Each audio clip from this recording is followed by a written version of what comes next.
Yeah, well, so I set a rule for myself. No, Happens every time. yeah, it's fine. Anyway. I remember we should have brought the ball. Every time. We say every time. The ball. It's fine. You are now tuning in to the Relentless Project.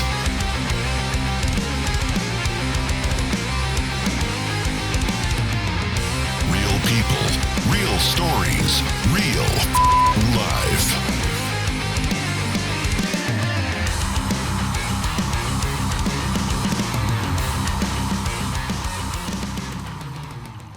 Here we are. Here we are. Jess on the Relentless Project. I'm actually excited to hear about this and talk with you because I've touched on the subject of like mental health and how jiu-jitsu has helped me with mental health and stuff.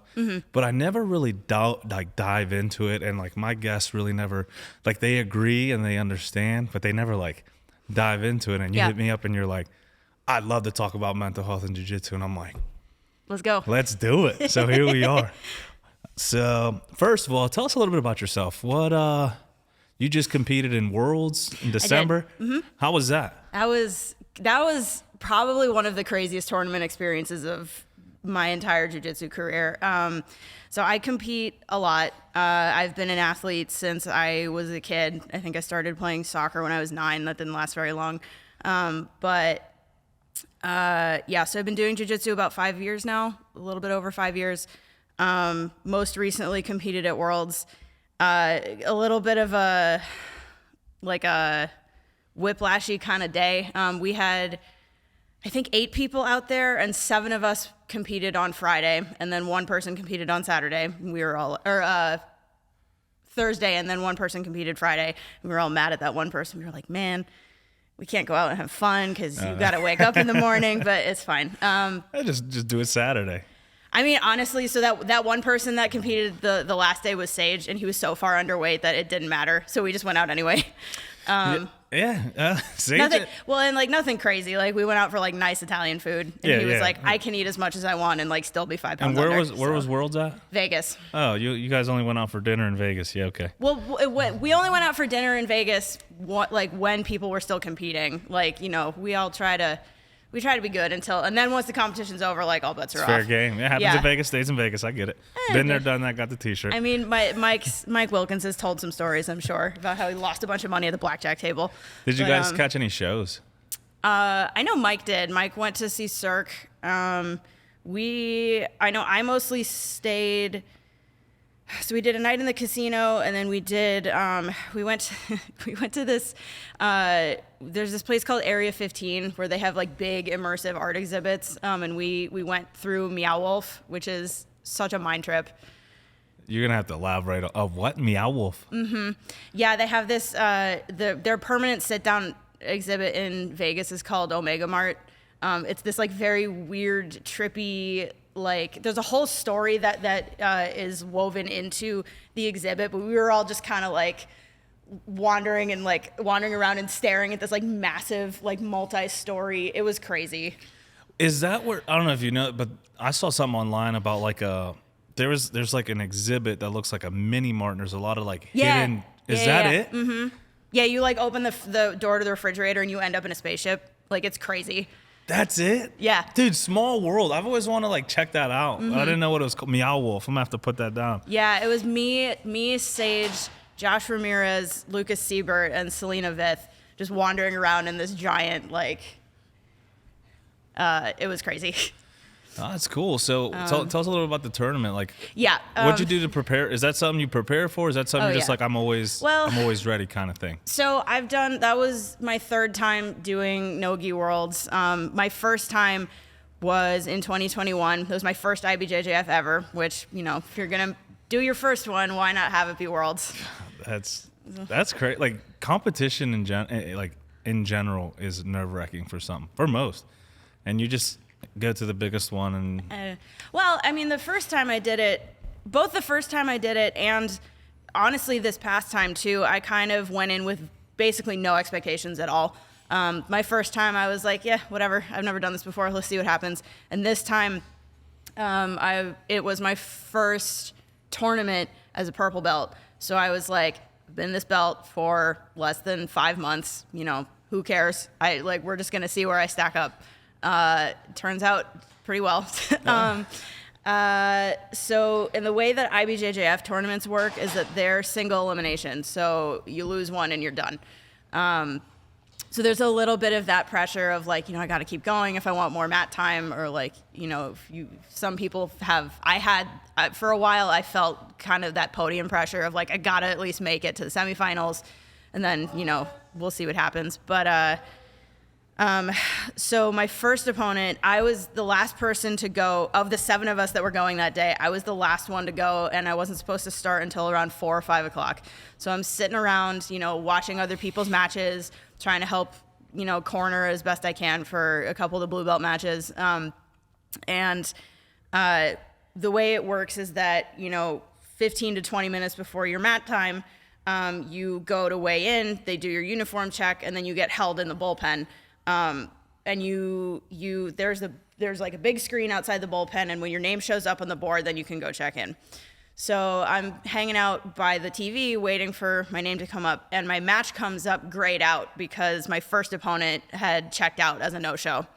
And I was like, man. And I heard that this has happened to you before. Yes. And it really was like, it was tough for you. Yeah. So I did pans as a blue belt. And because of the way that IBJJF brackets work, because it's single elimination and these tournaments are gigantic, they don't reshuffle brackets if they have no-shows. It's just kind of, you get defaulted into the next round. And at pans, my first opponent no-showed, and then my second opponent had the bye match, so it was supposed to be her first match of the day, and she also no-showed. So I just kind of got stuck in the bullpen for something like 2 hours, waiting for like any movement in the bracket whatsoever. And then because I got pushed through the first 2 rounds, that defaulted me onto the podium. And if you hit semifinals in IBJJF, it's an automatic bronze at minimum. So, you know, I'm sitting here in the bullpen at Worlds. I'm like, man, not again. Like, I really don't want this to happen again. And so on the other side of the bracket, it was the number 1 seed versus somebody that I'd actually fought before in New Orleans a couple of years ago. And she and I had kind of stayed in touch since then. You know, we've been training about the same amount of time. And she, you know, caught me before the match and was like, yeah, like, you know, this is my first one at purple too. Like, I know this girl's really good. Like, we'll see how this goes. And, you know, I kind of put my headphones in and I'm just kind of like trying to focus before, you know, like it's chaos in these venues. Like, it's a huge venue. Oh, I can't imagine. It's 1 million people held in the bullpen. So I'm just kind of sitting in the corner with my earphones trying to chill. And she comes running out after the match. She told me she lost that match by a single point. And in the back of my head, I'm like, okay, this girl and I, when we fought in New Orleans, it was close. I edged her out 4-2, but to me, that was kind of a skill check of like, oh, okay, maybe we're a little bit closer, like skill-wise or like competition strategy-wise. We're maybe all a little bit closer together than I thought we might be. And then Mike runs over from, I think Mike came over to like, you know, ask if I had a plan or a strategy or whatever. And I just kind of, one of the habits that I tried to break within the last 6 months or so, especially for tournaments, is that I used to try to game plan for every match, even in a deep bracket, which kind of becomes impossible after a certain point. Like, you know, it doesn't really, I learned the hard way. It doesn't really matter what the other person's going to do. You just kind of have to, if there's like 1 or 2 things that you know that they always go for, like watch out for it, but just whatever you do, whatever your jiu-jitsu is, just do that. It's so fluid. Mm-hmm. Like jiu-jitsu, especially jiu-jitsu, like MMA, you tend to lean towards your strengths, but in jiu-jitsu, it's like you kind of just go with what you feel. Yeah, I mean, everybody has like their own distinct style, and especially, you know, so I tend to be the shortest person or one of the shortest people in my weight class. And some people have been like, oh, well, you should like drop to lighter weights. And I'm like, honestly, I don't mind fighting people that are taller than me. It just means that their hips are lower for me to shoot on, like if I wrestle a lot. But as was the case with this girl, so I went into this match with the top seed in the bracket. She easily was a foot taller than me, Like, I'm not exaggerating. She was Story of my life. head and shoulders taller than me. Yeah, story of my life. And it just kind of, I'm used to it at this point. Like, it doesn't matter. And it felt a little bit like, I don't remember which podcast it was, but I remember Mike at one point saying that sometimes, you know how sometimes MMA fighters need to like get hit once or twice and then they wake up and they're like, oh, I'm in a fight. Yeah. That's kind of what it felt like. Like, you know, the ref says combate and I kind of like take like a lazy like half duck or like a half shot or something, and she collar ties me really hard, and I'm like, oh God, okay, we're in a match, I gotta go. I'm doing this. Mm-hmm. And it was a hard fought match, and I squeaked out the decision. Mike insists that it was the right decision because the ref missed an advantage, and advantage points are kind of fake, but I can get into that a little later. But Isaac pulled me aside recently from the Mat Factory and was like, do you know why you won that match? And I kind of, you know, I said, oh, like I took a shot with like 10 or like 5 seconds to go, or like I, you know, tried to push forward and she sat down or whatever. And he shook his head and was like, you out wrestled her, or you outpaced her to the point where she gave up at a certain point. Like she, with 10 seconds left on the clock, we both ended up back on our feet. It was 4-4. I had scored within the last 20 seconds, and I could hear Mike and Sage screaming, "Just shoot! Just do like shoot now!" And I got her backing up, and I got her to sit because she didn't want to wrestle me. And I even if I hadn't won that match, I would have taken that as a tiny victory. You were relentless. I was relentless. Yeah, plug. Let's I go. need the sound effects. You really on. do. Every time I Yeah. have them on there, it's so far. Yeah, we'll figure that out later. But yeah, no, it's and that's kind of, you know, we talk about having the kind of cardio or the kind of pace for jiu-jitsu, especially in competition, and you know, there's a fine balance between, you know, you want to hit a pace that you can sustain, that eventually the other person isn't going to be able to keep up with anymore. A lot of that stuff is mental too. Mm-hmm. Like people say your body will give up, your mind will give up before your body does. Perfect example. We were just talking about this little spin class I did yesterday, right? Mm-hmm.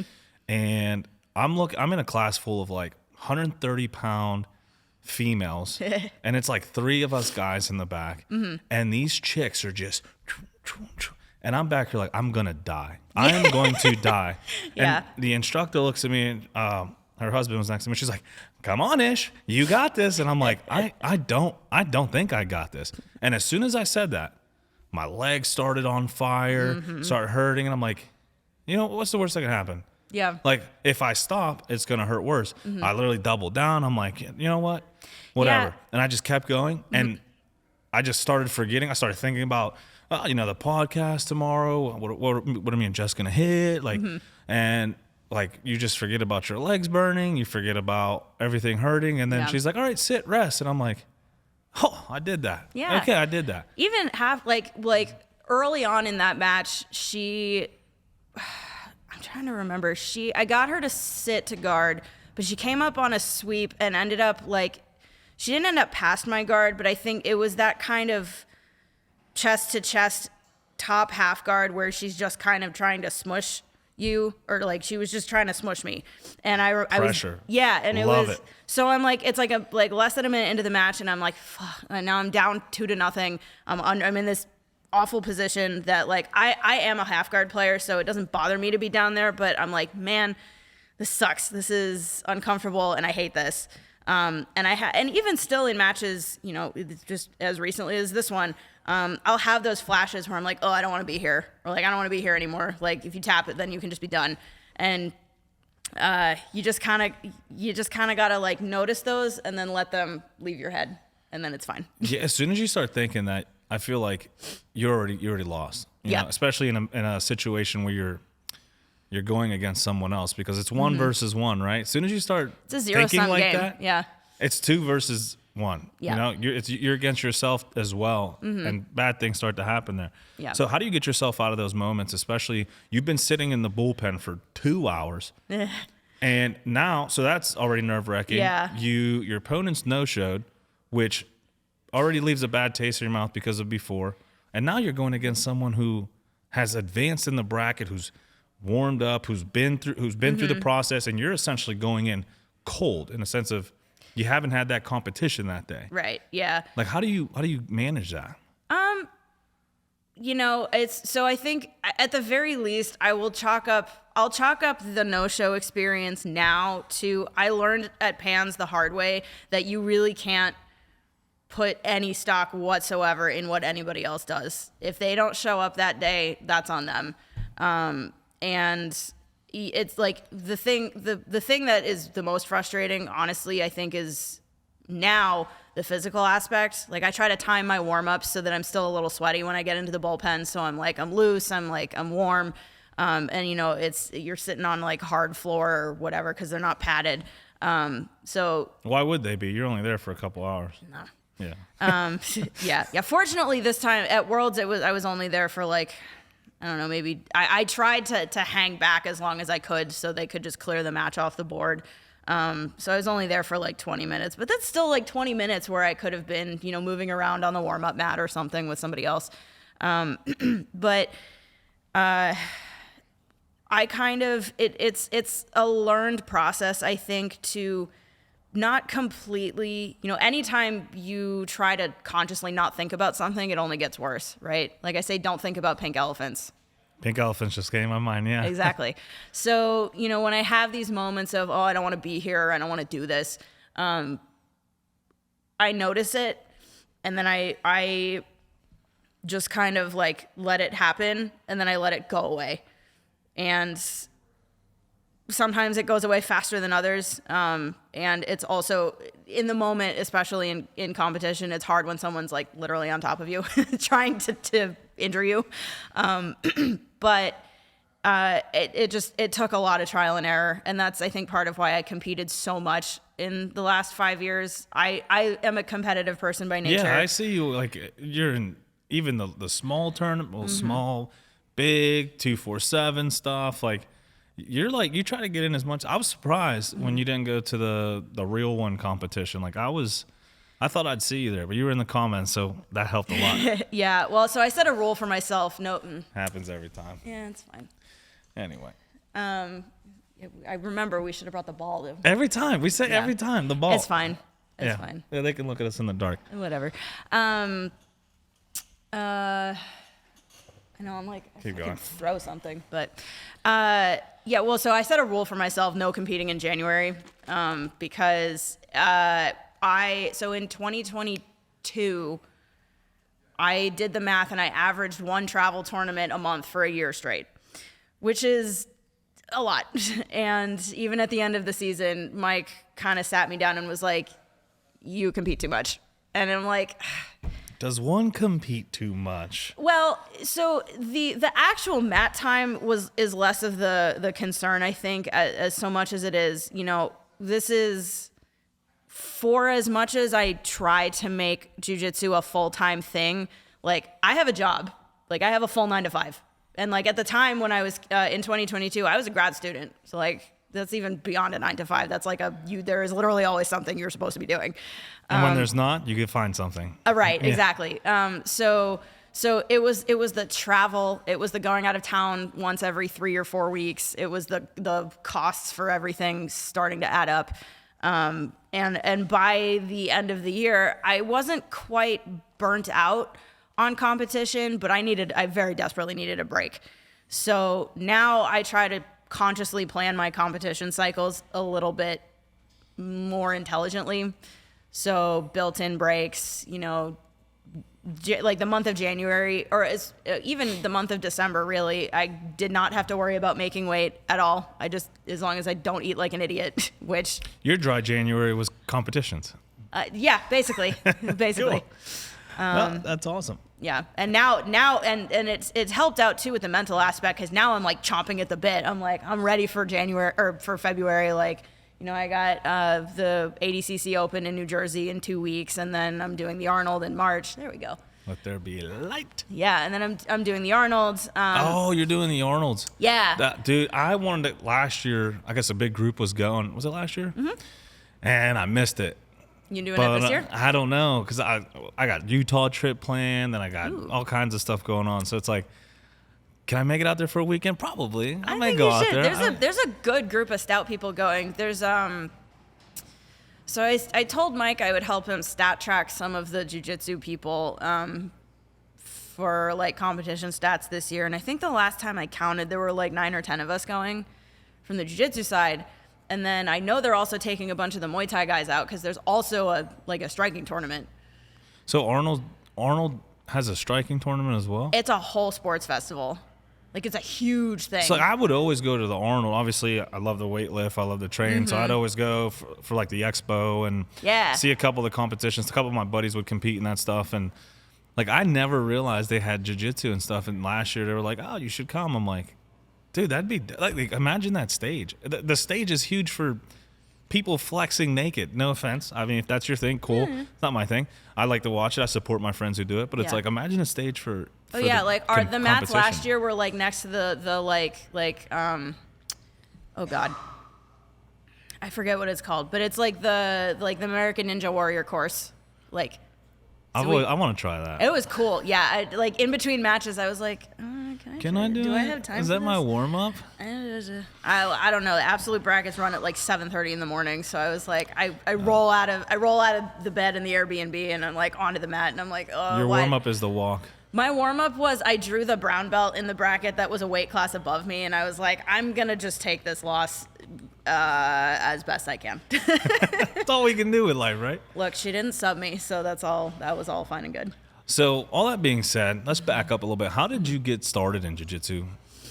Everyone has a different story, but everyone's story is always like similar. So I was not allowed to do martial arts as a kid because my parents were very worried that I would get injured. Probably a good call on their part because I am not. I stopped short of saying I'm an injury magnet, but if you look at like the history of sports injuries that I've had, it's quite extensive.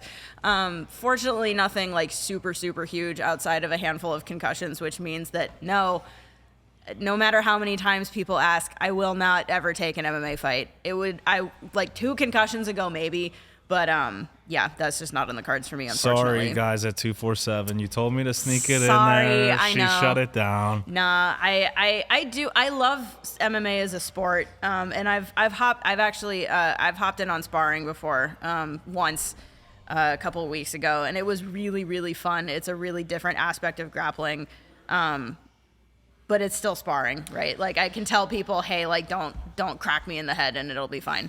I'm with you on that though. Like, especially I'm 230. If I fought at 230, I would be like liver for people just to eat and chow on. But like, I did 3 AMI fights back in the day, and it was cool. It was a great experience. I mean, I love to fight. But it's like, it's just not my thing. Yeah. You know, I can't commit to it. Well, and a that's lot. even, I was talking to, I think, Carly Joe Thomas from the Mat Factory, and, you know, it's like you got to be a certain kind of crazy to willingly lock yourself in a cage with someone who's trying to KO you. Yeah, there's someone out there, she's trying to kill you. Yeah, and she was like, I got respect for anybody that steps in that cage that does that, and you got to know yourself well enough to want to be able to do that. And I was like, you're right. I have massive respect for anybody that does that, and I know myself well enough to know that I don't want to do that. Yeah, and it's not for everyone. And you notice the people who try it and realize quickly this ain't something to just mess around with. You know, this isn't something that, I think I can. No, either you want to be, or you're gonna find out real quick you're not. Yeah, and I've spoken to Mike and Will before too. I think my contribution to wanting to be a good teammate and like also finding the sport of MMA interesting and fun and different to what I do in my day-to-day is I'm going to try to get my striking at least up to par so that I can help kind of come in for camps with some of the newer women that we have coming in up the pipeline on the MMA team, so that they have someone closer to their size who has grappling experience to, you know, give looks for in camp and stuff. But that's probably as far as I'd go. That's cool. I'd like to do something like that too. I mean, not too many 5'7", 230-pound fighters coming out, but get you a different body style. Yeah. Couldn't do martial arts as a kid. You know, I grew up watching, or not grew up, I guess, but, you know, in my early 20s, I remember, you know, the era of Ronda Rousey being a thing. And I'm like, oh, man, this, like, the stuff that she does on the ground is, like, crazy. Like, that would be really cool to learn how to do that. And I grew up in New York City, where everything is ridiculously expensive. New York City? I love New York City. Yeah. Oh, yeah. I mean, my concrete jungle. Oh, yeah. My family still lives there. I go back fairly frequently. I train pretty regularly at the New York City Academy, which is, it's like a home away from home for me. But it wasn't until I moved out here, I originally moved out here for grad school. That is a whole story that we will get into at some point. But I moved out here for grad school, and the guy that my first year, the guy that sat behind me in the grad student room was a blue belt here. And he was like, oh, you know, if you want, like, you want to check out Stout or like some new things to do, like just follow me to a class one day. And then I never left. It's usually how it happens. And Yeah. you step in through these doors, you're just like Yeah. stuck. Not stuck in a bad way, stuck Oh, in no, like you not don't at want all. to leave. Yeah, my first class, I remember, it was a Monday in October. Logan was my teacher. We were teaching escapes from front headlock, which is like the most terrible one of the most terrible first lessons you could do. And I was drilling with Sarah, who is now a purple belt, and is and always has been notorious for being having a very aggressive fighting style, a very forward pressure, like heavy pressure passing kind of style. And yes, she squeezed the shit out of my neck, and I was like, yeah, this is fun. I want to keep doing this. I like it. I couldn't breathe. Great. Yeah. So, and that was what, 5 years ago, you said? Mm-hmm. And what made you stick with it? Like, and obviously you liked it, but there's that blue belt curse that Yeah. everyone seems to fall into. Did you run into something like that where you get your blue belt and then life magically gets in the way? Well, so I started in October of 2018. And then I don't know if you remember what happened in the last couple of years, but the whole world shut down for a little bit. Yeah, something like that. So I was around for that. Yeah, funny that you talked about the Arnold before.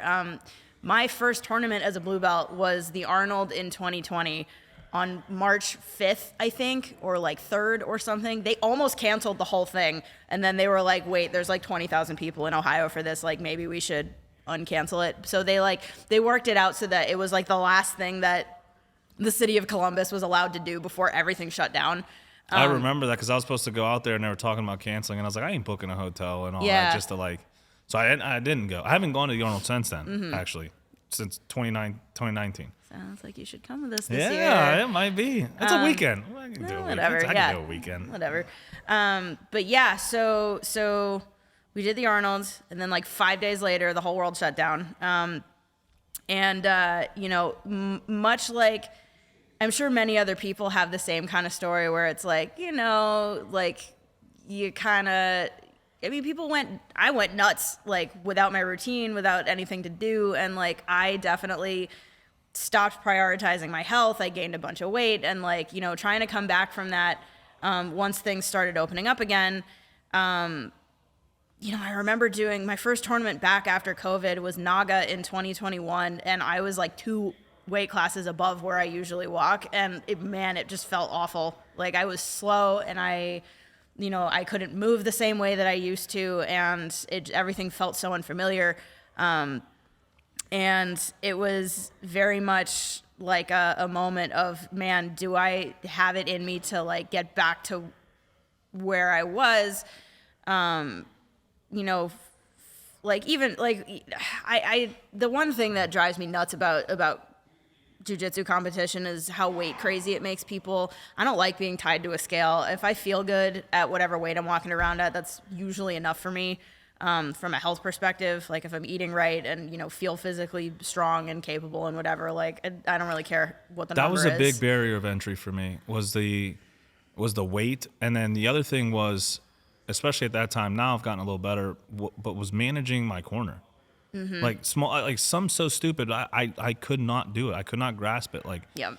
doing what I'm doing and listening at the same time. Oh yeah, that is a very specific skill. People don't realize that. Mm-hmm. Like that was huge for me. Like, and I scraped wins, just scraped by. But Yeah. it was not technical. It was not. Mm-hmm. It was just me trying to beat the living piss out of the dude across from me. When looking back at a lot of my white belt matches, I'm like, man, I really got away. I got away with a lot of athleticism.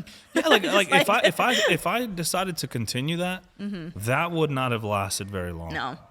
No, and I luck out that so one of the two big sports that I stuck with through grade school was field hockey, and I was a goalkeeper.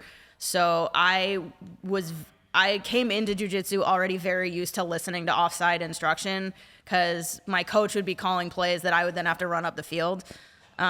So like being able to split my attention like that is something that I am used to, but it's also something that a lot of people I think don't necessarily think about. Like it's one thing to hear the like massive and be able to pick out people's voices in a crowd in like a massive whatever tournaments or chaos. But it's another thing to actually be able to follow instructions in the middle of all of that. It can be super overstimulating if you're not used to it. That being said, do you ever take consideration of, let's say, a teammate? Like, let's say you're doing what you're doing.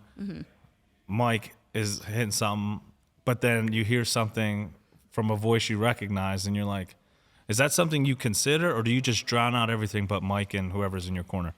If I know that there's multiple people who are watching, I'll prioritize like whoever the most senior voice in the crowd is. Usually, that's wild to me. The best. You're like analyzing. Oh, no, delete this one. Yes.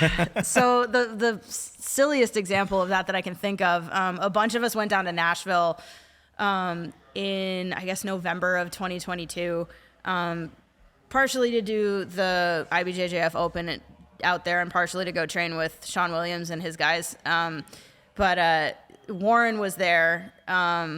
It was Warren, Mike, Sean. I think those were the three main coaches that were down there. And you know, they're all kind of like telling me stuff during this one match. And like I was beating the brakes off this girl. It was like, I think it was like 9-0 at one point.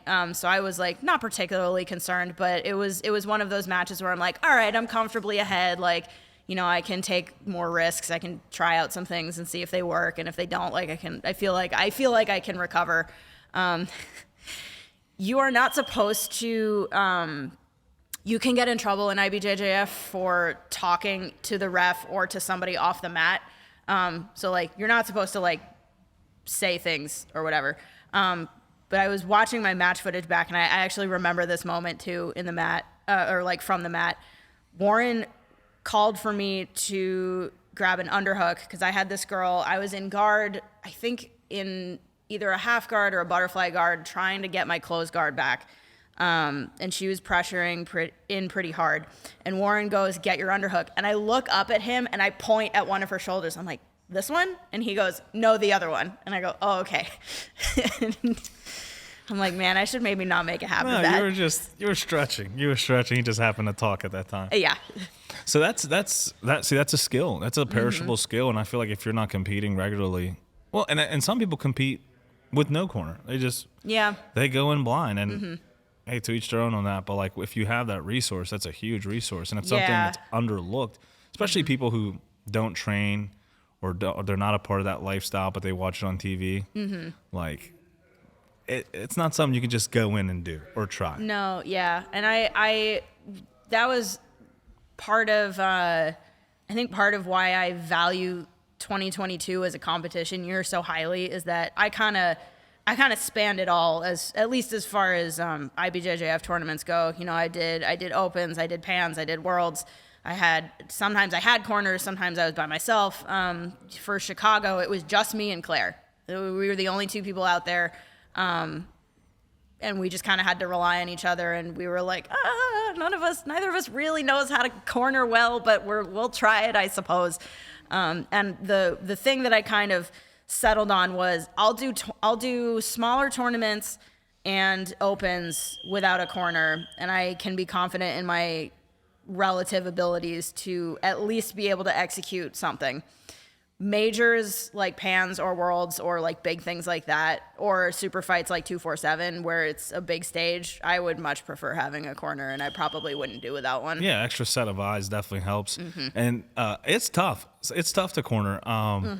Especially, it's tough anything regarding that, because I do jiu-jitsu. I've been doing jiu-jitsu for about 3 years, 3.5 years. And then I started this podcast, obviously interviewing a lot of fighters and grapplers and stuff. So Lou hits me up and he's like, hey, I have this big tournament coming up. Do you want to commentate? I'm like, bro, Yeah. I talk shit. I don't commentate. Like, I mean, it's a whole different thing. So the first one, I'm like, it's a small one in his gym. And I'm like, nah. And I pulled one of his brown belts. I'm like, hey, dude, sit down next to me. You're going to commentate. And I'm just going to like talk shit and bounce off you. And he's like, oh, dope. So he sits down. He's commentating everything technical. And then I'm just like, you know, when I'm like, oh shit, he's about to hit this hook, or he's about to hit the this best pass. commentary team is a color commentator and someone with technical knowledge. And Oh, good. That's what I built then, because Bobby was on there just like all technical, and I'm Perfect. like, dude, we just slammed the shit out of him. look, I mean, people call ADCC the most exciting rule set, and it's because you can slam the shit out of people. Dude, ADC. So speaking on that, Yeah. You're prepping for ADCC Opens, right? Yeah. So it'll be my first foray into the ADCC rule set. I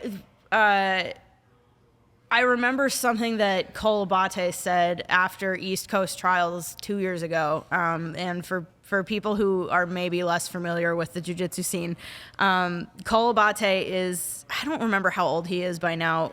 He just got his black belt fairly like within the last year or so. But this kid, like, I remember when he was like 12 years old and like murdering people, like absolutely, like Christian. not even close. Christian, but being 12. Well, like Christian, but if he had started when he was 5, like that's how good this kid is. That would be crazy. Yeah. So, and like for reference, one of the things that people like about ADCC is that belt ranks don't mean anything. Like literally, they mean absolutely nothing. Cole won East Coast Trials and got a spot in ADCC World as a blue belt, technically as a blue belt, which is why I'm like.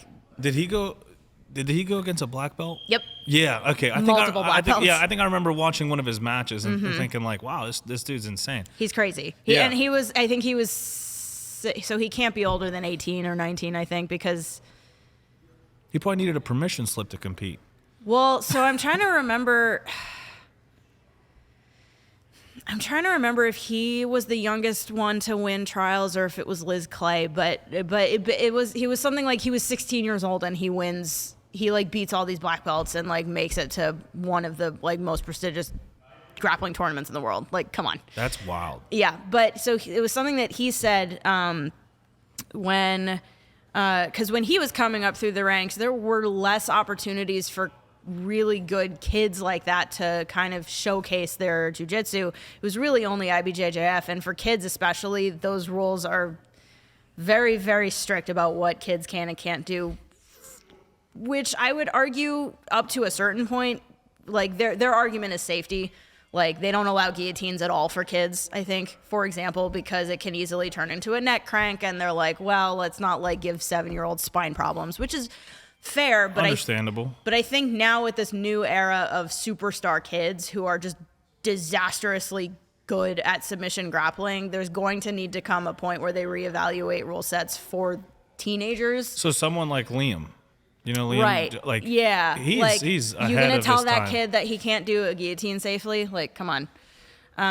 But so one of the things that Cole said after he won this won East Coast Trials was one of the things that allowed him to succeed in that rule set was doing a whole rule study, sitting down with his coaches who are former, ADCC veterans, and picking apart the entire rule set and saying, where can I use these rules to my advantage in, strategically planning for how these matches are going to go. And I think there's a big difference between playing a rule set and using a rule set to your advantage.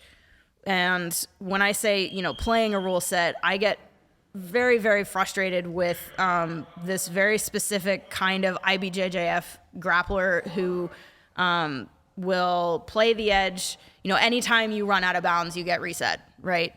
Or I'm trying to think of an, or like the joke of the double guard sit, and you kind of like sit and stand forever, and it just nothing ever gets done.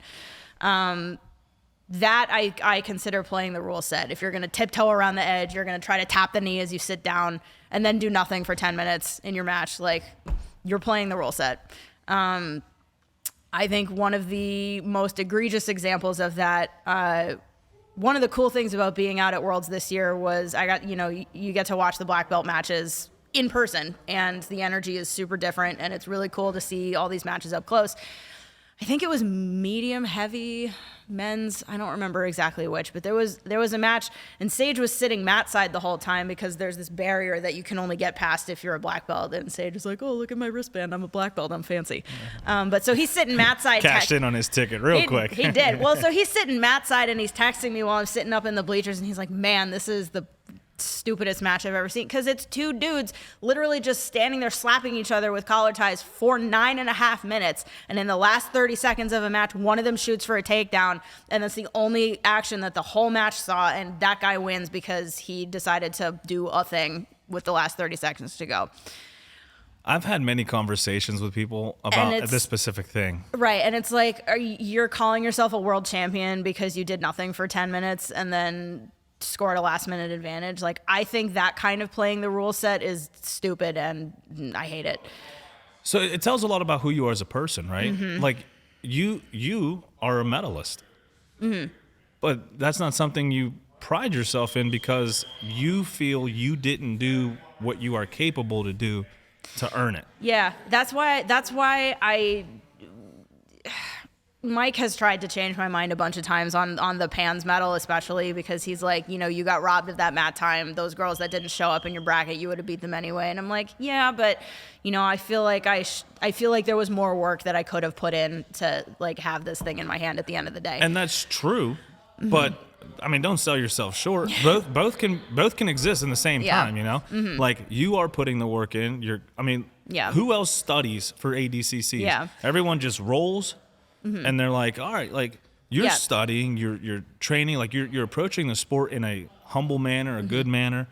Like both can exist at the same time. Yeah, and then to kind of give a counter example then for what I mean when I say using the rule set to your advantage. So one of the quirks about the ADCC rule set is that both, which is not true in IBJJF, but in ADCC for back control, you can score points either with the traditional hooks in or with a body triangle. And if you have back control and you take one of your hooks out for 3 seconds and then you put the hook back in, then you can just kind of spam points like that forever. And, some people might be like, oh, well, that's cheating. And I kind of look at it as like, if you are confident enough in your retention of back control that you can willingly give up the position and take it back and then put it back, no, you earn those points. Yeah, that's impressive because the benefit of those hooks in is you're locking it in. You're essentially letting him go. Yeah. And then taking him back again, which is kind of like playing with your prey, which is kind of funny. But like, what? Rack up your points and then sub them. That's what I try to do. Yeah, and if it works, why not do it? Exactly. So let's dive into the mental resilience needed for jiu-jitsu. And not like, it comes with a hobbyist, because I'm a hobbyist and it's helped tremendously. Yeah. But diving into the stuff that you guys do, like competition heavy, you're trying to be, world medalist, and that's something you continue to pursue. Now you're diving into ADCCs, which is a completely different rule set, a completely different style, a completely different approach to jiu-jitsu. First off, gi or no gi? Well, I had to ask. So the obvious answer is no gi. The more complicated answer is I want to be well-rounded, and I understand that right now it's very, very hard to be really good at both at the same time. So my focus up to this point is for the last year and a half or so has been no gi. And then after ADC season is over, I'm going to will myself to put a gi back on more seriously and more frequently. Good. Okay. Yeah. So no gi. Yes. Essentially. How do you remain laser focused? Because it's not something you just go into. So Is there a ritual you do? Ritual? Wow, that sounded dark. laser focus is General term, like right. Well, so are you talking in training or for competition? in general, like because jiu-jitsu is something that you can burn out in. Oh yes. How do you remain focused in the sense of realizing I don't want to train, but I have to. I don't want to sit down and study, but I have to. Like, Yeah. And there's days, and people forget, well, not forget, but people think that success comes with wins all the time and that you're in there 24/7 and it's like, it's not though. People look at me in the gym. There's days, unfortunately, where I wake up and I'm just beat and I'm like, yeah, Jocko says, good, go. But like, today's not my fight. Like today I need to take off and I'll skip the gym, which kills me because then mentally I'm destroyed the rest of the day. But the next day I go in and I double down, I hit it hard. It's like, how do you remain this as a priority? How do you keep this as a priority? Having a 9 to 5 in your life and So it's interesting, and this will tie into a story that I'm trying to save for a little bit later. But the role of jiu-jitsu in maintenance of my mental well-being has changed very drastically in the last year and a half. But I think in terms of just, the sphere of being in the gym and trying to work on something, there's a black belt named Eric Sherman who teaches at the main academy in New York. And I was home, I think 2021 into 2022, like over that holiday break. And the first training back after the new year, at the end of the class, he kind of sat everybody down. And like, this is in the blue basement, right? Like this is, like place of legends, like whatever. And he sat everybody down and talked about, how to set goals in jiu-jitsu to make it worthwhile, or how to set sustainable goals in jiu-jitsu, right? Like saying, I want to be a better guard player. That's not specific enough. Or I want to get really good at, this like one really obscure thing. Maybe not the most helpful. And what he suggested, and that I've actually tried to keep up with for the last 2 years now, is thinking of the year in quarters. So the next 3 months, what are you working on? Choose something that is specific enough that you can measurably mark your progress, but not something that's so specific that you get bored after a couple of weeks. So did he read the 12-week year? Maybe. Me and Will just talked about this last episode. Oh, perfect. Dude, keep going. This is crazy. But I'll tell you something after. That's crazy. Yeah, but so the example he gave was, okay, I want to get really good at single leg X. And that is your focus for the next 3 months. And, in drilling, in sparring, in whatever, try to get to the position, spend as much time in there as you can, troubleshoot everything that you run into. And then at the end of the quarter, check in and see, how far have I come? Where can I keep improving? And I've tweaked it a little bit since then. But as a general, method of trying to keep my training sustainable, that's kind of what I've been sticking with. What I've noticed, and this is like why I love doing this podcast, reinforcement. Mm-hmm. Like, I'll talk to people, listen to their stories, and I'll pull things. And it's also self-fulfilling, right? Mm-hmm. I use a lot of stuff I learn from people I talk to, their stories, their motivations and stuff. Like, it inspires me. So like to say I do this for people, yes, main reason. But I also do this so I can learn and better myself. And I started reading this 12-week year book, and it's talking about, when is the most successful time year-wise for companies, like let's say retail? Mm-hmm. When do you think is the most successful time where they see numbers and production, if you had to guess? Probably, my guess instinctively would be around holidays, like big holidays. The end of the year. Yeah. Christmas happens to be there, but the end of the year, because they've set a yearly deadline and they haven't met it, and now they're pushing for that deadline. Yep. So you see a lot of marketing budgets being overspent and all that push at the end of the year because they're trying to reach this deadline. It happens to be the most productive part of their year. Yep. So this book talks about if you do that every 3 months, every quarter, like 12-week quarter, you're pushing that push 4 times a year. Yep.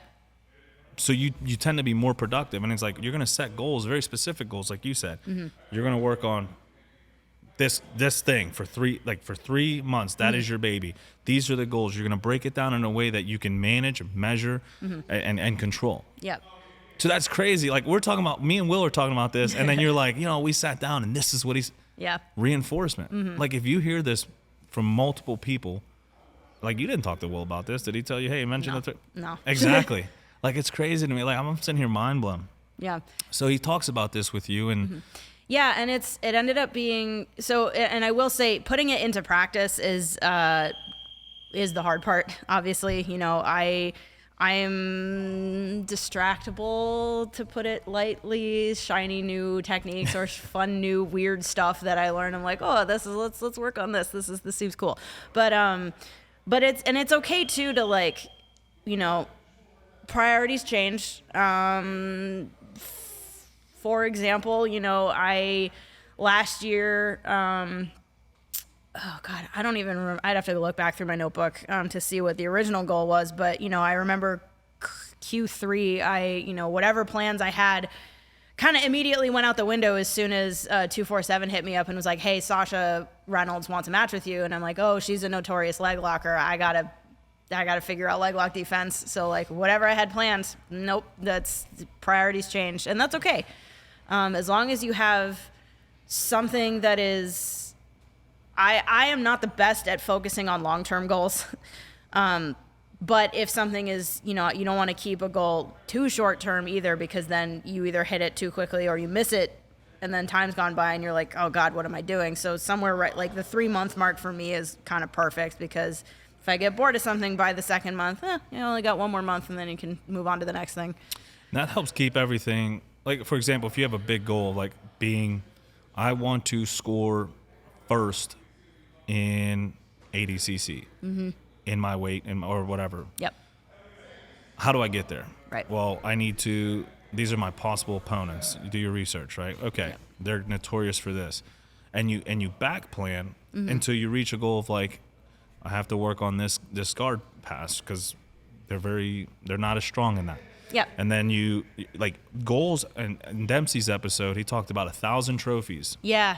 1,000 wins, 1,000 goals that no one sees, but the one they do see, like that's the main goal. Yeah. But you have to win these 1,000 trophies before you get there, and that's these little goals that you set for yourself. And that's right. It's almost like a nuance of you don't want to make a goal too big where if you fail it, you lose steam, and you don't want to make it too small where it's just like written off. Yeah. So it's finding that balance. Yeah, and it's something everyone I think has to define for themselves a little bit. It's one of the biggest pieces of advice that I give people who are thinking about starting to compete is don't.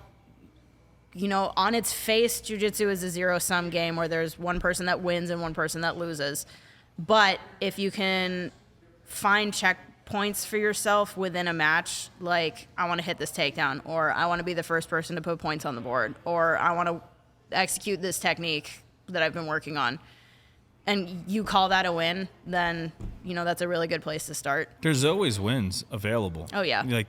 And I guess if your focus is having an undefeated record, you can lose steam. You can really put yourself in a bad place. But if you can pull wins from anything you do, and that's what I try to do. And even in losses, COVID year especially, the world shut down. I was going through a really tough time in my life. I was very alone for a short period of time, and things could have got really bad for me according to my past history, like how I handled things. And I really sat down with myself and I was like, the win here is I get time for myself. I haven't had that in a while. I get time to focus on myself. I have to prioritize. There's no distractions now. Yeah. So like those were wins for me, being able to sit down, being able to focus, being able to manage things in my life that I wouldn't be able to manage normally. I started doing these little things, and I'm like, I'm going through a tough time. I can easily be like, this is hard. Yeah. Which, if things are going to be hard, you're not always going to be able to come out on top of everything right now. Mm-hmm. But that's just a season. It's temporary. Yeah. And if you can approach it that way, you're lost. Mm-hmm. Yeah, you lost on paper. But what did you win? You got a great experience with a great opponent. You hit this thing you never hit before. My, circling back real quick to Worlds last year, or last month, I guess. So that, I come out of this match, I'm in the finals. I lost my finals match, but, like I said, I have a 9-to-5. This is as much as I try to treat jiu-jitsu like another full-time job. It's not a full-time job for me, and I fully am in recognition of that. The girl I lost to is on the UFC roster, and this is literally her entire job, is to do martial arts every day of her entire existence. And I gave her trouble, and that is a huge win for me.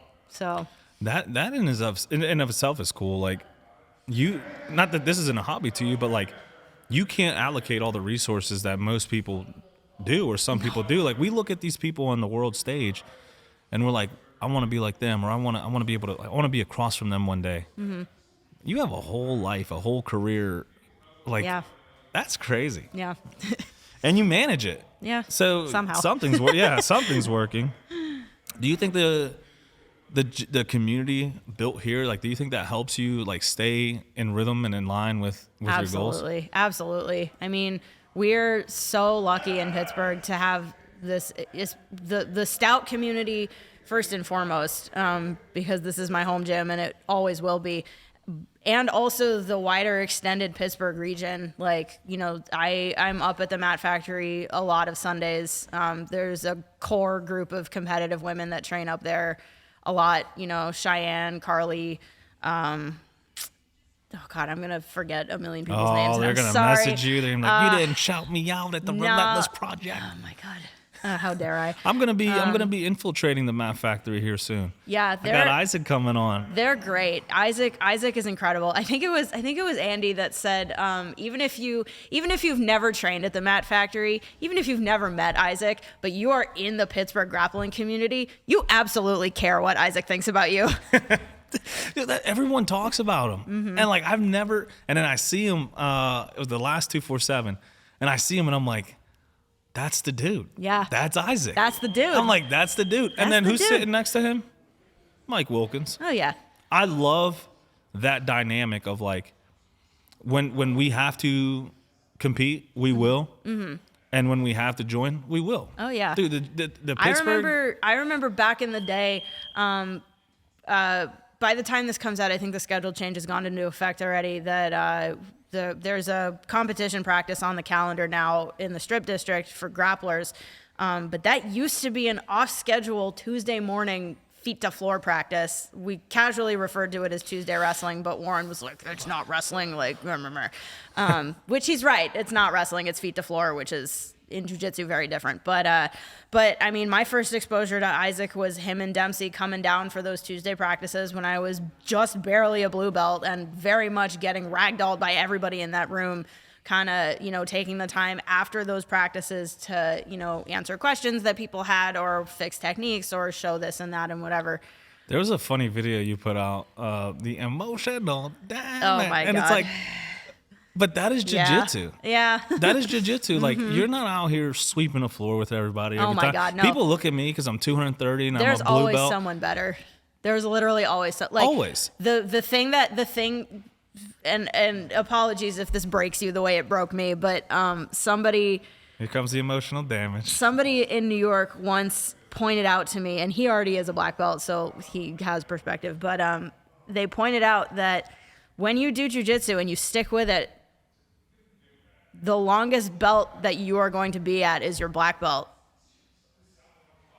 So when you're sitting here as, a purple belt thinking, oh God, I'm just getting the crap beat out of me all the time.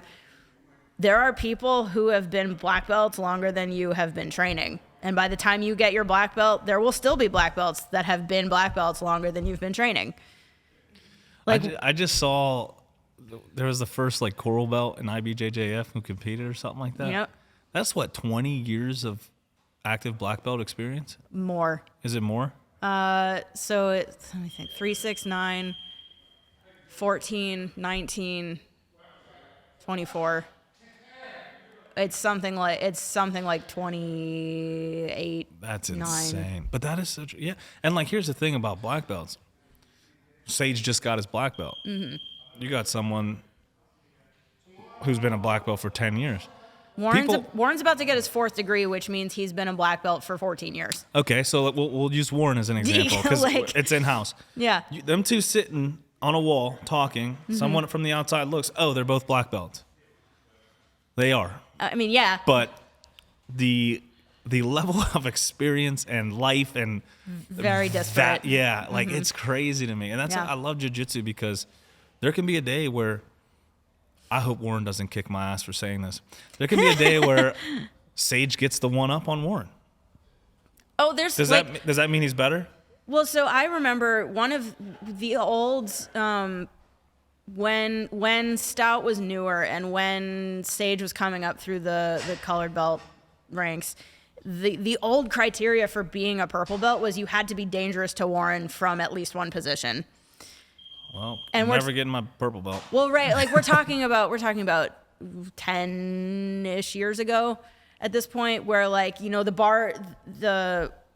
it's not even that the bar keeps moving, it's that everybody's getting better. And that's something too that, you know, people hit mental roadblocks in training all the time where you feel like you're like, oh, I'm not getting any better, or everybody's wiping the floor with me, or, you know, things that I was doing suddenly aren't working and, you know, I'm getting worse.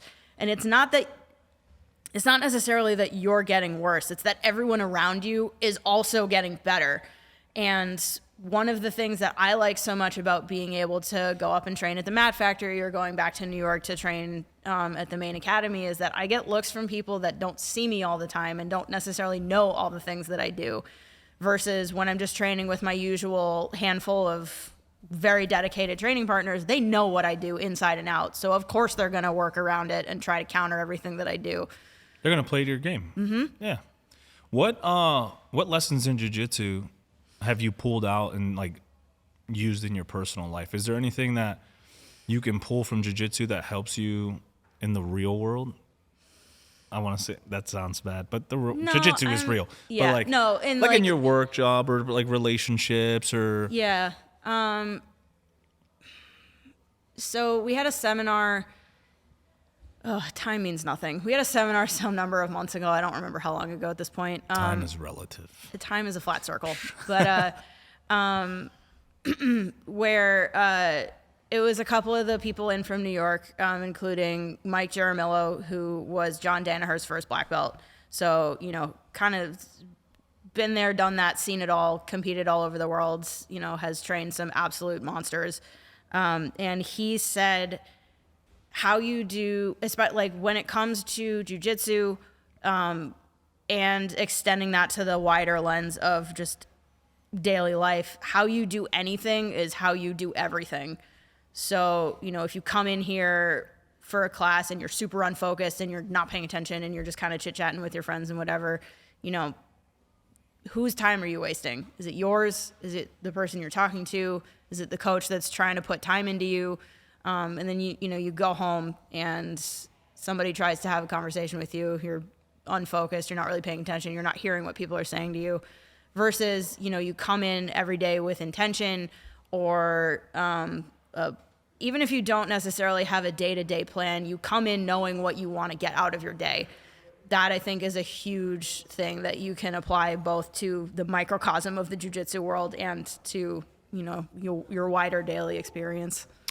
Yeah, I agree. In one of my first episodes, I talked about like the gym is non-negotiable for me. Mm-hmm. It's not something I like do when I can. It's something that's prioritized because that's where I develop my discipline. Mm-hmm.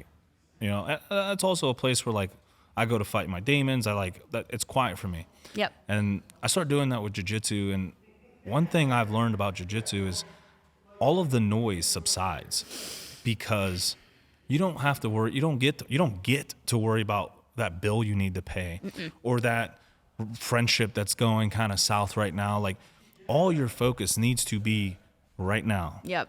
Like learning and the trying to navigate that person trying to choke you and put your leg in it. Like, you need to worry about the now.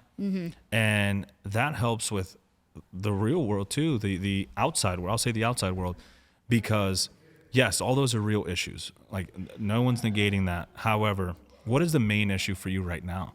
Is it that friend who isn't being the best to you and you're so stressed about it? Or is it you need to learn discipline and these are my boundaries? And if that doesn't coincide with what I want to do with my life, I need to cut that. Same with if you're getting choked, are you going to be like, you know what? I am going to go for a lapel choke right now. It's like, can you, right? Like, is that your priority right now? No. Or is it managing your airway? Yeah. That's one of the other reasons, one of the other big reasons I stuck with jiu-jitsu for so long, is that it's very loud in my head all the time. And like free rolling or sparring is truly one of the only times where there is nothing else in my head at all except what is actively happening to me. Because if you stop paying attention, suddenly someone's on your back. Yeah, no, that's so true. And jiu-jitsu, like, I'm sure people get annoyed with me because the way I talk about jiu-jitsu. It happens to all of us. Yeah, but it's like, I don't try to force it on the people, but it's like, you should try it. I was getting tattooed by a buddy of mine. Well, he wasn't a buddy then, but he was my tattoo artist who became a buddy. Yep. And he would always talk shit about jiu-jitsu to me. And I'm like, dude, he's like, oh, yeah, I'm just gay. I'm like, so? Yeah. Like, so? My favorite is when people are like, oh, I would just like in a real street fight, I would just like bite you or whatever. And I'm like, yeah, in a real street fight, I would bite you and do jujitsu. So like, Wilkins said it the best. Bite me in a real street fight, I will break your jaw. yeah. Like, That okay. too. Yeah. But no, and he was like joking about it, but he's like, yeah, I don't get jiu-jitsu. Like, like whatever. Dude's addicted now. Yeah. Addicted now.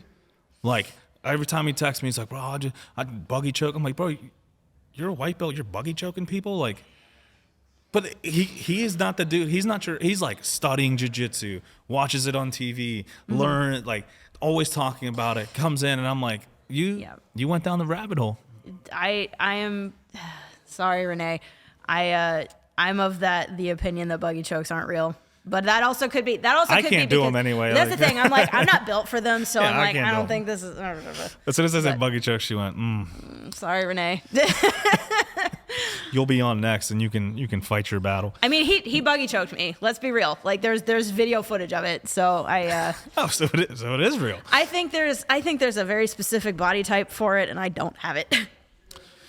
That's true. You have to be like lengthy but strong, because then You gotta get that ab crunch. Yeah, then someone like break their leg or their arm doing a Yeah, buggy if you're choke. not careful, you can snap your own shin or Yeah, your I arm saw or that. something. So just like, don't be an idiot. What a way to sub yourself. Yeah. How's mental health? You said you went through a tough year last year, a lot of changes. You want to talk about that? Sure. So this is the PhD story for anybody that's been curious. So I moved here originally in August of 2018 to start a PhD program. I was in the bioengineering department at Pitt, which is a top 20 program in the country. No big deal. Okay, I'm already sweating. It was the work that comes out of that university is incredible. Like, you know, the man, I could go on about it forever. But so I, you know, there were a lot of factors that kind of contributed to the way things shook out. But basically what ended up happening was, you know, I started my first year fall of 2018. COVID happened and everything shut down. And in the middle of everything being shut down, my advisor left the university. Fortunately, didn't go very far. He ended up at another school in Pittsburgh, but it left me in a bit of a strange co-advising situation where he was not allowed to be my advisor on paper because he wasn't at the university anymore, but he was still, you know, technically advising my project. Is that something that you had to have an advisor on paper? Yes. Okay. So on paper, it was a different person or different professor in the same department. But so he was in one place. My other advisor, who was still at Pitt and whose lab I was using for most of my research, was not in my department.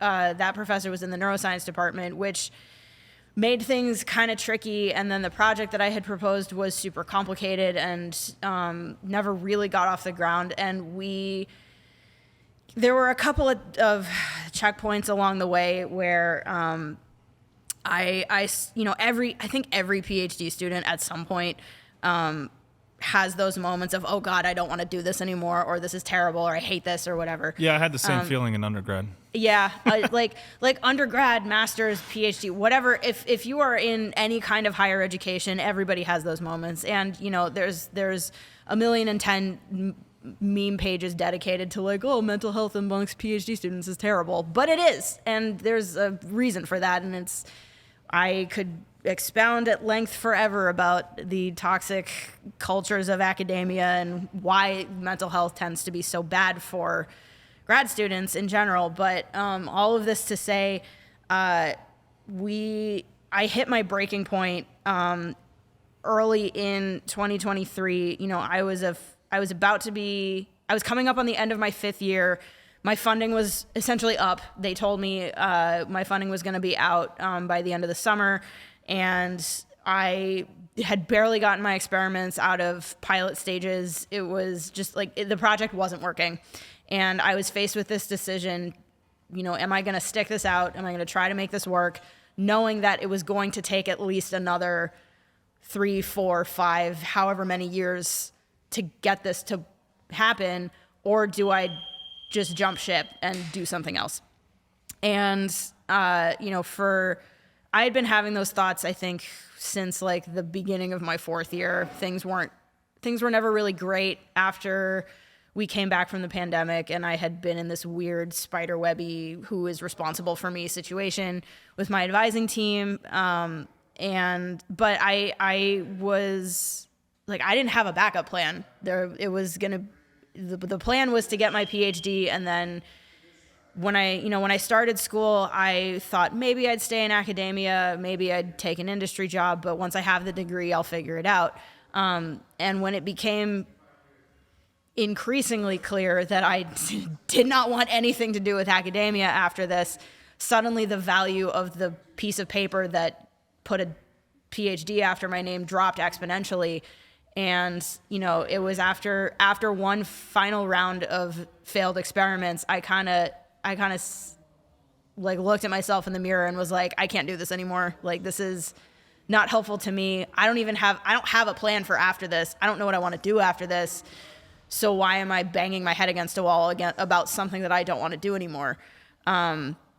So I essentially told them that Perfect time. Jeez. yeah.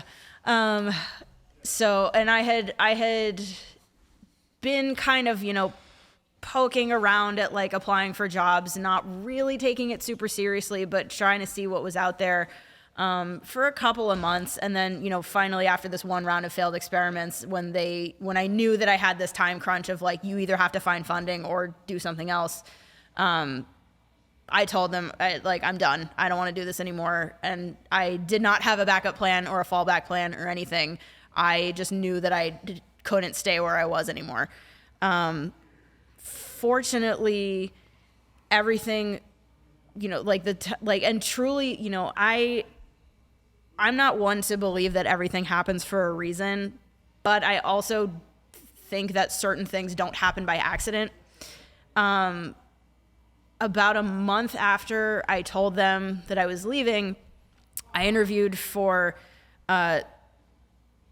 this job that I ended up taking and that I'm working for now in clinical research data management. And, in talking with the team during my interview process, they ended up being super interested in me because I had all of this experience in a PhD program that was related to neuroscience. So now I'm working in the neuro-oncology department for one of the top cancer centers in the world, doing Wow. doing day-to-day clinical data management. It feels to me much more like, you know, when I was a kid, I was the young idealistic, like, I'm going to change the world with science, like, kind of kid. And it's easy to lose sight of the bigger picture when you are behind a lab bench all day doing, even if it's translational research, but especially if it's basic research like the stuff that I was doing. It's hard to maintain focus on the bigger picture and why this is going to make a difference. Versus today, you know, I'm working with, you know, physicians and patient coordinators and regulatory associates on things that have impact in people's lives right now. And I love my team. I love my job. You know, the biggest takeaway that I have from that for a lot of people is, yeah, it was absolutely terrifying telling them that I'm leaving and being suddenly faced with, I'm not going to have a job in 3 months when my funding runs out. I have no backup plan. But if it is time to make a change, you'll know when it's right. Hindsight is 20/20, right? That's what they say. Yeah. So here's the crazy thing about that. Like when you're going through that, and this goes to people going through stuff right now. Mm-hmm. When you're going through something and it's tough and it's a dark place, like it's hard when people tell you like, you'll get through it. You're going to get over it. Mm-hmm. And in 5 years or 2 years or 1 year or in 6 months, your life is going to be changed. You're going to look back at this and be like, I needed to go through that. Yep.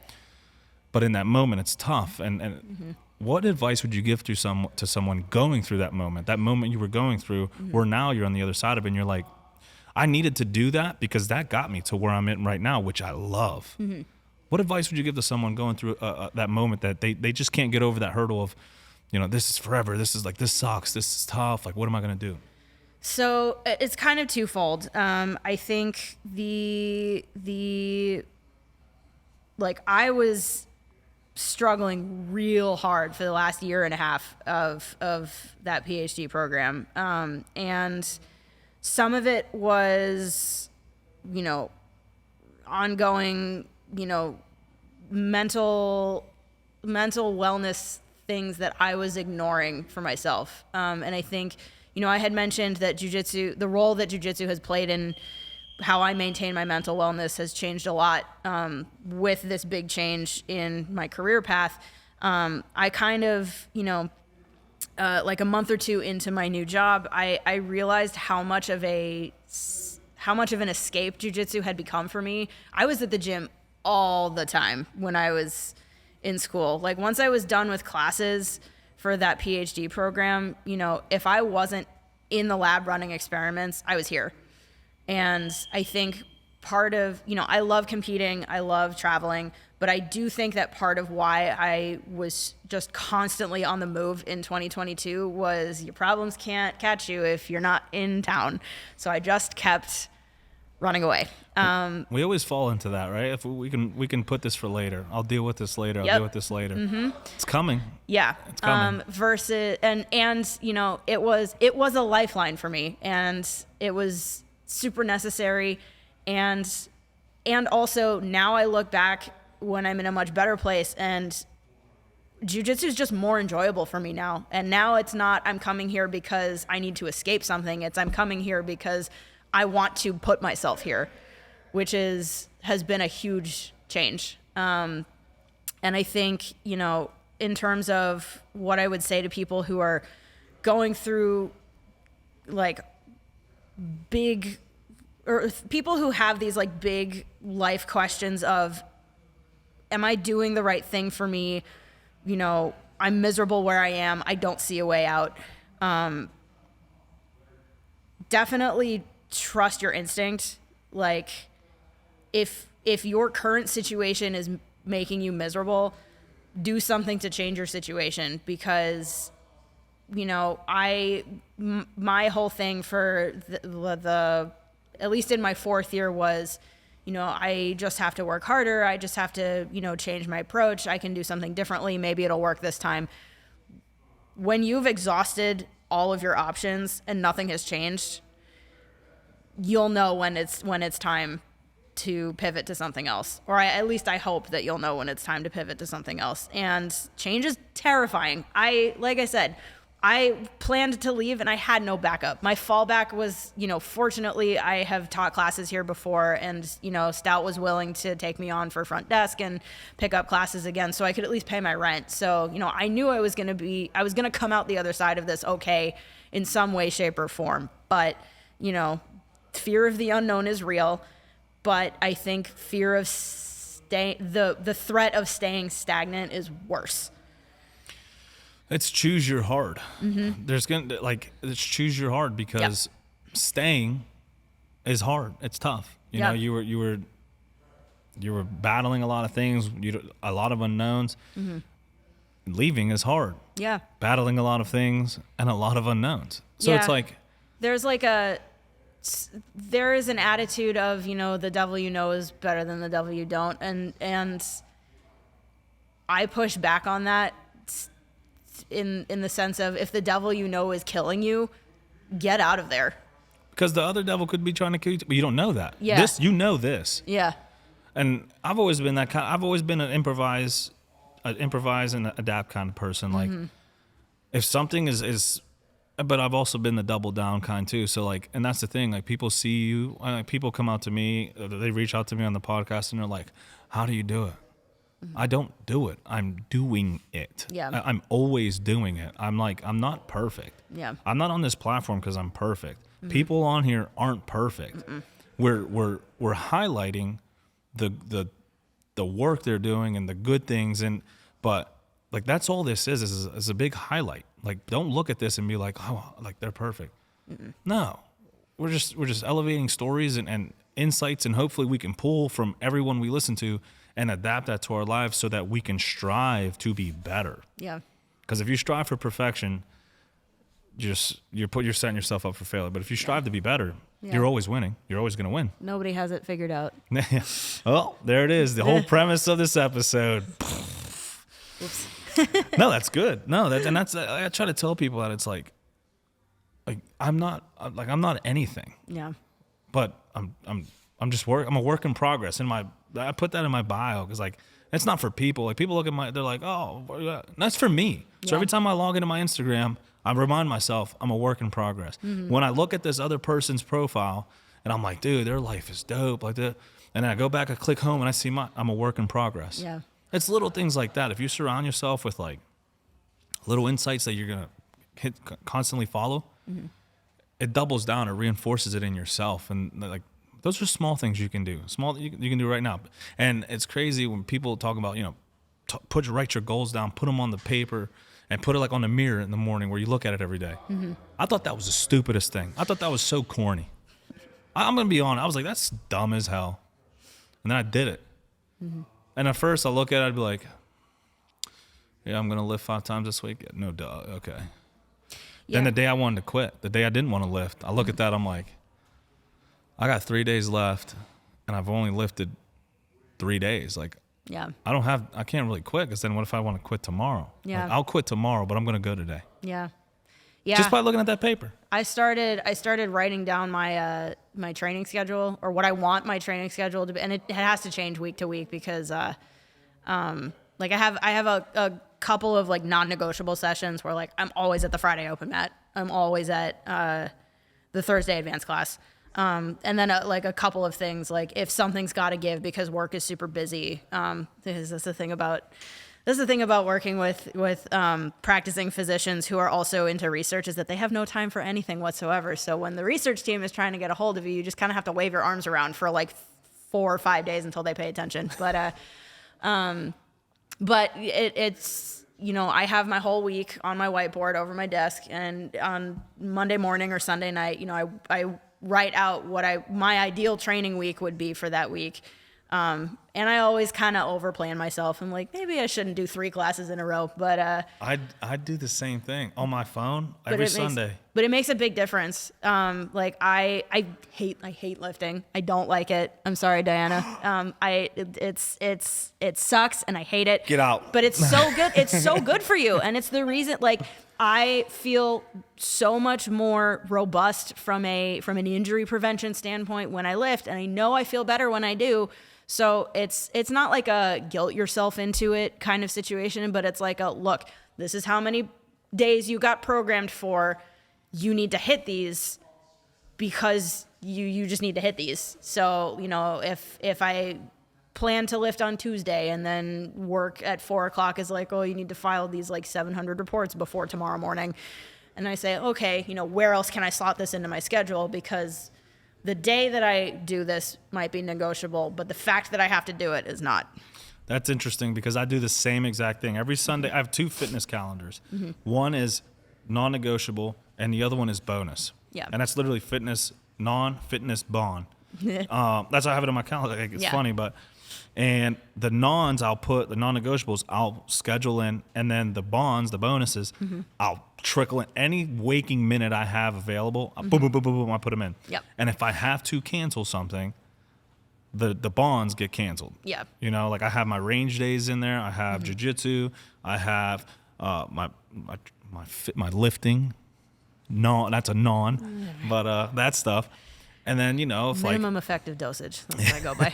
So like one of my clients hit me up. I do real estate, and he's like, "Hey, I want to list my house this week." And I'm like, all right, let's go. "I've been doing this. I've been trying to list your house for over a year. And now you're ready." Okay, so like a lot of things had to be moved, you know. Right, yeah. So like now I had to. So it gives you wiggle room, but it also gives you like a structure of I have to hit these. Yeah.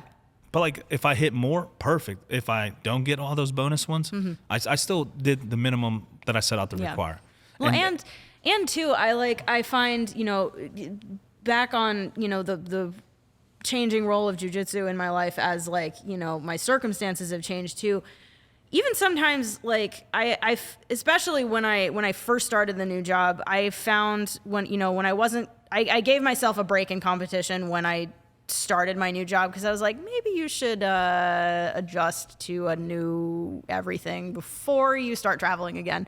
But so there was a couple of months last year where I wasn't competing at all, and I found, you know, not only did jiu-jitsu become more enjoyable, but it became easier for me to switch out my training schedule when, you know, I had if I had friends being like, hey, I'm in town literally for like 2 days, let's hang out. And instead of, oh no, I have to train, it's, yeah, I can make that happen. We all have that friend. Yeah. He comes in, he's like, hey, I'm at the casino tonight. I'm like, yeah. Dude, you live in Brooklyn. Yeah. Why are you in Pittsburgh at the casino? So what's next for you? As we wrap this up, what's next for you? What can people expect? Are you going to use your platform to promote more mental health stuff? Like, yeah. So I for the last, I don't even know how long at this point, but for the last couple of years, I've been working occasionally with this group called Submit the Stigma. They are an advocacy group for mental health and wellness in the jiu-jitsu community specifically. So, you know, I want to keep going with that. What else is on the horizon? So I'm competing again February, March, and then I think it's okay to verbalize this.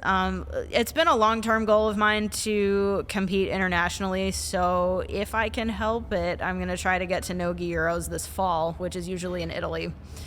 Oh, dang. So we'll see. We're going to have to figure out how to scrape the money for that, but, you know, we'll figure it out. Hey, I got a little platform that's building here. We got Lucas some rec. Yeah. So yeah, no, we can use it. No, that's dope. That's exciting. Yep. I actually plan on being at ADCC's this December, or no, this August. August, yeah. This August. So it's gonna be nuts. The tickets are bought. Yep. I better see you there. No pressure. No pressure at all. Well, here we are. What's your one final piece of advice for people who are anything? You can only give them one thing. I've never seen a train pass by there, by the way. Oh yeah, we always tell people. Yep. They're not lying. A train just passed. Yeah, we tell people not to park on the tracks down in the Strip District. That's an active railroad, so don't park on the tracks. I'm like, that is a very big truck. Yep. Nope, that was a train. Yep. No, it's I think it's they use it to move food back and forth for like the farmers markets down in the Strip. That's genius. Yeah. Just one way in, one way out. Yeah. You can only give some. They're going through something. They're tough. Like, hey, I'm not there. They get to sit with you all they have is one piece of advice that you can give them. You can't give them anything else, just one. What would be your strongest advice for someone who just needs to get over a hump, a season?